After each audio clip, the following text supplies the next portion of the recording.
Did Russian President Vladimir Putin just outsmart President Obama? Secretary of State John Kerry announcing an international plan to halt fighting in Syria. But is this plan a smart one? And why did the U.S. agree to this? Lieutenant Colonel Oliver North is here to go on the record. Good evening, sir. The reason they agreed Is it a smart one, first of all?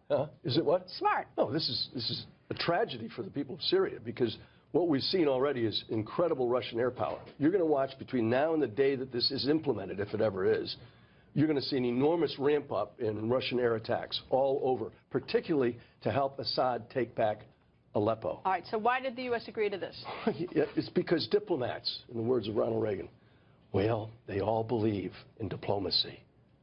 And the fact is, diplomacy, it's not backed up by something, doesn't work.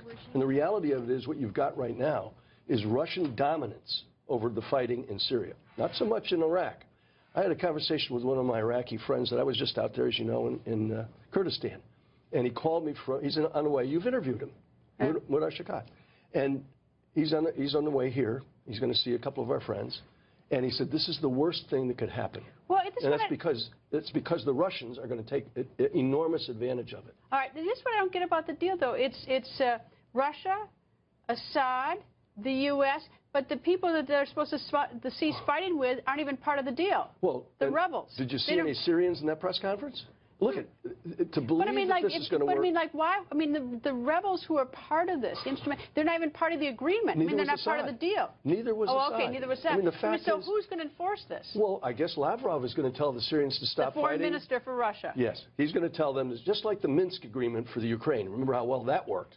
I mean, look, this is a disaster. We've already got over 400,000 people have been killed in the fighting in Syria alone. You've got 14+ million refugees flooding into Europe. But Ali, if you want fighting to stop, the people who are fighting have to be part of the agreement. Yes. And the people here, the people who are fighting here, are they part of the agreement? No. Well, no. That's what. So, like, how does this possibly be successful? I mean, I'd like to see it successful. It looks like a diplomatic breakthrough, and those are the kinds of words that this administration has consistently used. Did Lavrov, the question you asked, did Lavrov and the Russians outsmart the Obama administration? Of course they did. But the O team has been absent without leave for this entire conflict. What does Putin get out of this? Putin gets the idea that he knows his one mission in life, and he's given that to all of his commanders in Syria, both in Latakia and in Tartus, is you will make sure that Assad does not get thrown out of power. And retaking Aleppo is a big part of that. And so what you're going to see is retaking Aleppo. And, of course, also ISIS isn't part of this, right? No. So this is absolutely foolhardy. And the worst part of it, Greta, is a little rule of life and big people, long pants stuff in national security.